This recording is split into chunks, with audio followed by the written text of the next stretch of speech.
আমাৰ আলোচনা আমি সম্পূৰ্ণ ফলপ্ৰসূ হোৱা বুলি ধৰি লৈছোঁ কাৰণ তেখেতসকল আমাক অসমৰ মাননীয় মুখ্যমন্ত্ৰী ডক্টৰ হিমন্ত বিশ্ব শৰ্মা ডাঙৰীয়া আৰু কাৰ্বি আংলং অট'নমাছ কাউন্সিলৰ অথৰিটি আমাৰ ডক্টৰ তুলিৰাম ৰহাং CM তেখেতসকলে আমাক নিমন্ত্ৰণ কৰিছিলে আৰু আলোচনাৰ বিষয়বস্তু আমাৰ কি কি গ্ৰিভেঞ্চেছ আছে সুধিছিলে। তাৰ ভিতৰত আপোনালোকে হয়তো জানে যে অসমৰ অট'নমাছ ডিষ্ট্ৰিক্টকেইটা মানে কাৰ্বি আংলং আৰু ডিমা হাছাওৰ বাহিৰত যিসকল কাৰ্বি লোক ইমান বছৰে যুগ যুগ ধৰি বসবাস কৰি আছে তেখেতসকলক শিডিউল ট্ৰাইব ষ্টেটাছ সাংবিধানিকভাৱে দিয়া হোৱা নাই আৰু তেখেতসকলক যিটো চাৰ্টিফিকেট অসম চৰকাৰৰ পৰা দি থকা হৈছে সেইটো কেৱল শিক্ষা দীক্ষা চাকৰি বাকৰি আৰু আৰ্থিক সুবিধাৰ কাৰণে কিন্তু পলিটিকেল ৰিজাৰ্ভেশ্যন এইটো নাই। গতিকে এই বিষয়টো আমাৰ গ্ৰিভেঞ্চেছ সদায় আছিলে। এই বিষয়টোৰ ওপৰত আমাৰ যিবিলাক কাষ্ট চাৰ্টিফিকেট ইছ্যু কৰা আছিলে তাত সদায় লিখা থাকে যে hills tribe living in plains সেইটো এটা ক্লজ আৰু এটা ক্লজত থাকে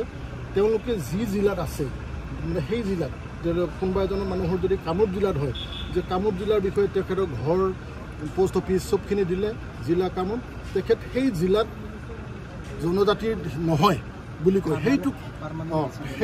সেই ঠাইৰ জনজাতি হিচাপে স্বীকৃত নহয়। সেইকাৰণেই আমি বিভিন্ন সময়ত যি সেই জিলাত আমাৰ নিজৰ বসতি যিবিলাক জিলাত আমি ৰাজনৈতিকভাৱে যি পঞ্চায়ত ইলেকশ্যনেই হওক বা মিউনিচিপেল ইলেকশ্যনেই হওক বা অন্যান্য যে ফাইট কৰিব বিচাৰোঁ গতিকে সেইটো সংৰক্ষণ আমি নাপাওঁ।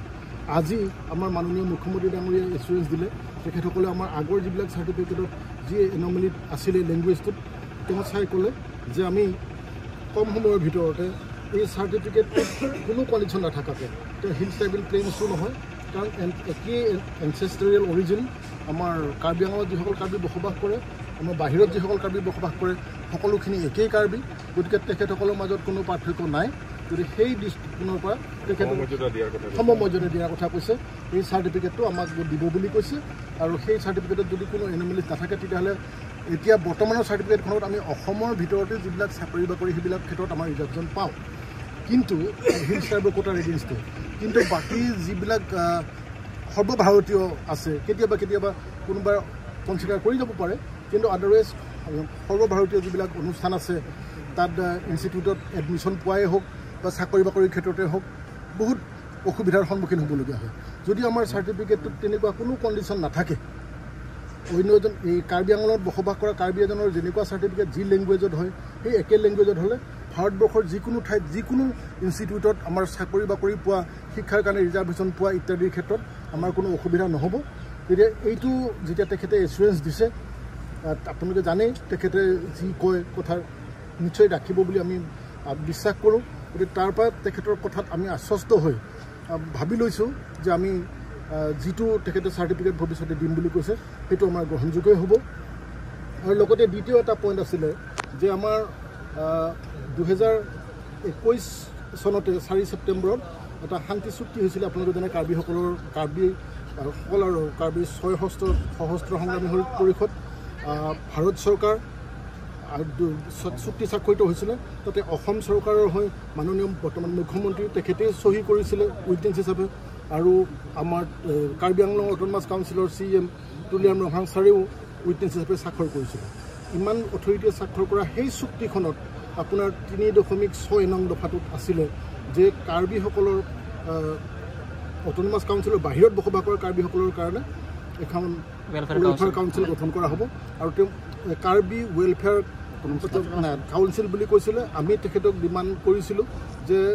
কাৰ্বি অট'নমাছ ৱেলফেয়াৰ কাউন্সিল হ'ব লাগে আৰু ছাফিচিয়েণ্ট ফাণ্ড দিব লাগে নহ'লে এনি ৱেলফেয়াৰ শব্দটোৰে আমাৰ আশা আকাংক্ষা পূৰণ হ'ব বুলি আমি নাভাবোঁ। ফাণ্ড এল'কেশ্যন হয়তো কম হ'ব গতিকে আমাৰ ক্ষমতা আমাৰ কম হ'ব। গতিকে অট'নমাছ ৱেলফেয়াৰ কাউন্সিলৰ কথাটো যেতিয়া ক'লোঁ তেখেতে লগে লগে ক'লে যে বড়োসকলৰ যি ধৰণৰ চুক্তি আছে চুক্তিত তেখেতসকলক যি অথৰিটি যি ধৰণৰ দিয়া আছে সেইটোৰ আখৰে আখৰে যেন মানে বড়োৰ ঠাইত কাৰ্বি কৰাৰ নিচিনাকৈ তাৰমানে দিশটো আমাৰ সকলোখিনি ক্ষমতা যিসকল বড়োসকলৰ ভৈয়ামৰ বড়োসকলে পাইছে কাৰ্বিসকলৰ অট'নমাছ কাউন্সিলখন হ'লেও সেই ধৰণৰ সুবিধাই পাব সেই দিব সেই বুলি এছুৰেঞ্চ দিছে। তেখেতে এইখিনি কোৱাৰ পিছত আমি আশ্বস্ত হৈছোঁ যে